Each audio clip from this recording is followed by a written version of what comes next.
Here's how to convert your Pinterest account from personal to business. So first, go ahead and launch your Pinterest application on your device and log into your specific account.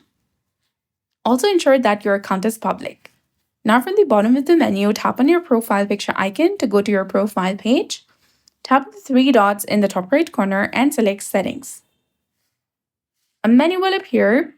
Go ahead and select the Profile Visibility option, that is between the account management and refine your recommendations. First, you need to ensure that your profile is not private, so make sure that this toggle is turned off. Now come back and open the account management option, and here select Convert to Business Account.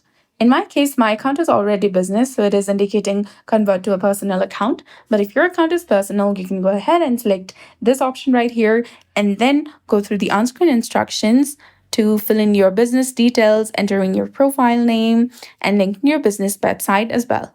Also describe your business type and fill in all the information correctly. Then you'll be done. So that's it. I hope you found this video helpful. If you did, please like, share, and subscribe. Thanks for watching. We'll see you again in the next one.